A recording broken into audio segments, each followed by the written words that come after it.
sudah mau dijemput oleh Polda. Silahkan, barang siapa berbuat pasti bertanggung jawab. Shalom saudara terkasih dalam Tuhan Yesus Kristus. Salam jumpa bagi saudara seiman sekalian dimanapun saat ini berada di seluruh Indonesia. Bahkan juga di luar Indonesia. Saya berdoa roh, jiwa, dan tubuh saudara dipelihara sempurna oleh Tuhan kita Yesus Kristus. Amin. Nah saudara, judul video saya ini adalah Jangan Tangkap Agustan. Ya. Kenapa saudaraku?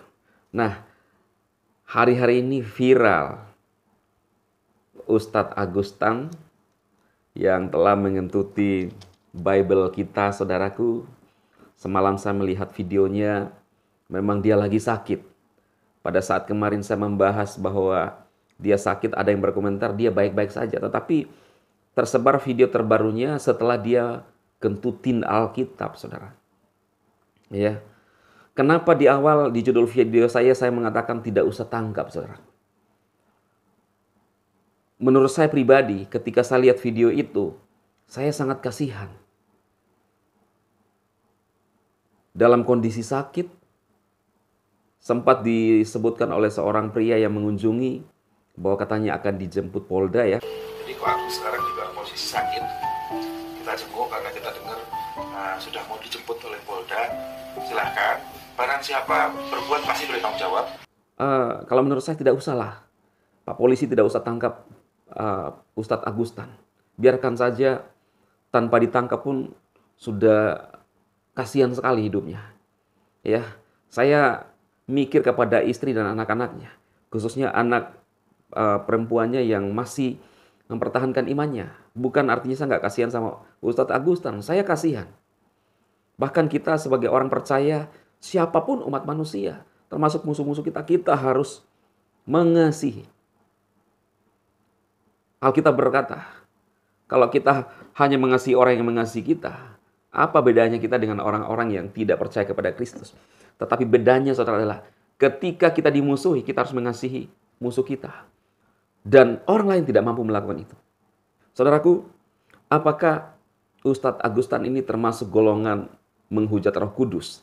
Karena di dalam Bible, di dalam Lukas pasal 12, ayat 10, di sana dikatakan, dosa yang tidak diampuni adalah dosa yang menghujat Roh Kudus.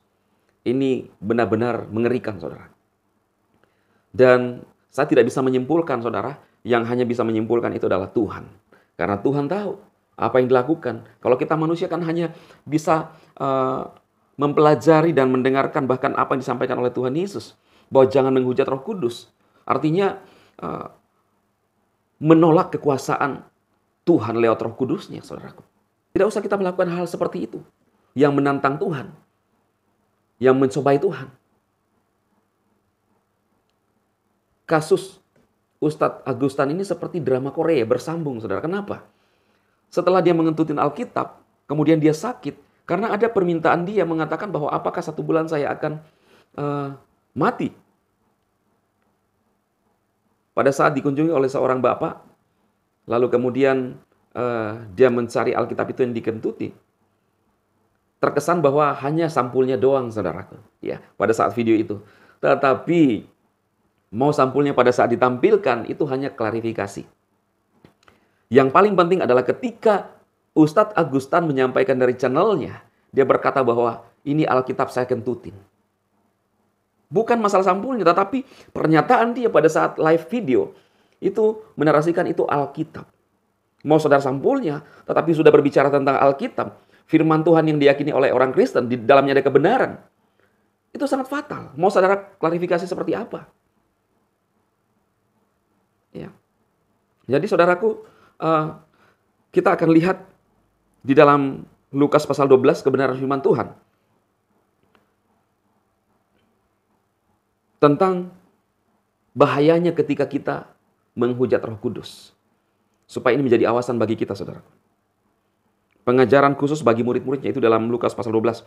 Sementara itu beribu-ribu orang banyak telah berkerumun sehingga mereka berdesak-desakan. Lalu Yesus mulai mengajar pertama-tama kepada murid-muridnya. Katanya, waspadalah terhadap ragi yaitu kemunafikan orang Farisi. Ya, siapa itu orang Farisi? Ahli-ahli Taurat, orang-orang Yahudi. Mereka munafik, saudaraku. Menyatakan seolah-olah mereka paling benar. Tetapi yang dilakukan hanyalah aturan manusia.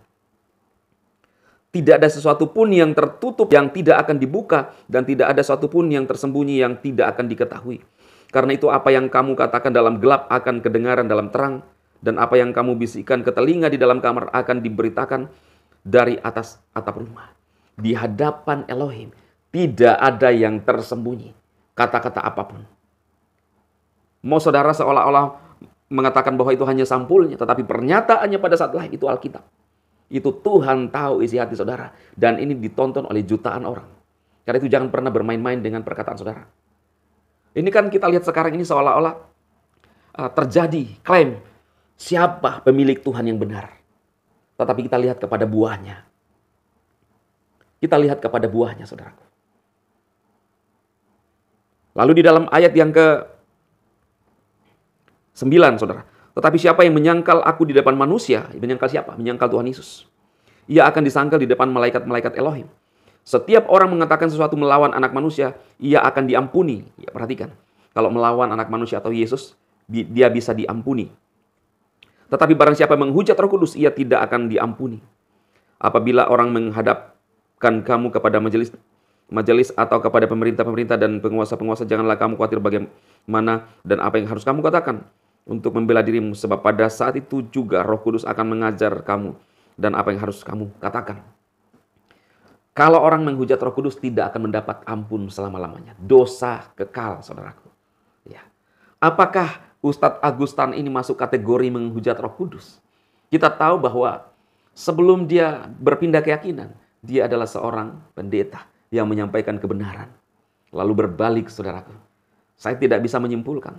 Tetapi apa yang diucapkan, apa yang terjadi dengan dia sekarang, itu hasil daripada isi hati kita, saudara. Karena itu, Tuhan tahu isi hati saudara. Saudara jahat atau saudara hidup benar. Jadi biar firman Tuhan ini membangun iman saudara sekalian, siapapun itu. Mau seburuk apapun keadaan saudara, dalam kondisi apapun, hidup kita ini hanya sementara. Jangan pernah tinggalkan Tuhan Yesus yang akan datang menghakimi dunia. Dia adalah Tuhan. Siapa yang berani menghujat Tuhan dan menolak ketuhanannya, dia bisa langsung menerima hukuman pada saat ini. Dan terlebih hukuman yang akan datang pada saat dia akan datang yang kedua kalinya, saudara. Tidak usahlah kita saling klaim kebenaran, saudara. Cukup kita lihat dari buahnya. Tapi kita sebagai orang Kristen diajarkan. Saran saya, tidak usah tangkap. Ya, tidak usah kita hidup seperti cara-cara dunia. Kalau mereka menginginkan menangkap penghina-penghina, ya memang dari dulu seperti itu, saudara. Murid-murid Tuhan Yesus pun juga ditangkap. Itulah yang mereka maksudkan kadang-kadang kena karma. Padahal pembalasan yang sebenarnya itu adalah dari Tuhan. Bahkan murid-murid Tuhan Yesus sendiri ditangkap, saudara. Rasul Petrus memberitakan kebenaran, memberitakan Injil. Jadi terlihat, saudara, dari buahnya. Jadi saudaraku, mari kita hidup dengan cara yang Tuhan ajarkan. Kita mengasihi Ustadz Agustan. Jangan ada kebencian sedikit pun kepada dia. Bahkan saya minta kepada Pak Polisi, sangat kasihan. Tidak usahlah tangkap, biarkan saja. Anak-anaknya, istrinya, ya akan lebih susah lagi. Nanti Tuhan saja yang berkarya buat dialah. Ya, sudah sangat kasihan. Kita berdoa saja terjadi perubahan. Ya, inilah yang Tuhan ajarkan, saudaraku. Saudara bisa men-share video ini, mendukung channel ini untuk menyatakan kebenaran kepada dunia. Jadi saudara-saudaraku, umat Kristen, mari kita belajar sungguh-sungguh berserah kepada Tuhan. Biarlah Tuhan yang berkarya untuk setiap orang yang melakukan penindasan bagi kita, orang-orang yang percaya. Kita tetap mengasihi dia. Mari kita berdoa, saudaraku. Bapa, dalam nama Yesus kami bersyukur untuk saat ini. Tuhan memberikan kesempatan kami, Tuhan, sampai ada saat ini. Kami berdoa, bila kami tetap mengasihi Tuhan dalam kehidupan kami dan hidup setia, tekun sampai kepada kedatangan-Mu. Kami memberkati musuh-musuh kami, bahkan juga orang yang menghujat Tuhan dan menghujat umat-umat-Mu, Tuhan. Dan juga Ustadz Agustan, kami berdoa supaya Tuhan menolong, Tuhan yang berperkara dengan dia. Bila kasih anugerah-Mu melimpah atas hidupnya, diberkati keluarganya. Dalam nama Tuhan Yesus, kami berdoa kepada Bapa di surga. Haleluya. Amin. Tuhan memberkati saudara sekalian. Amin.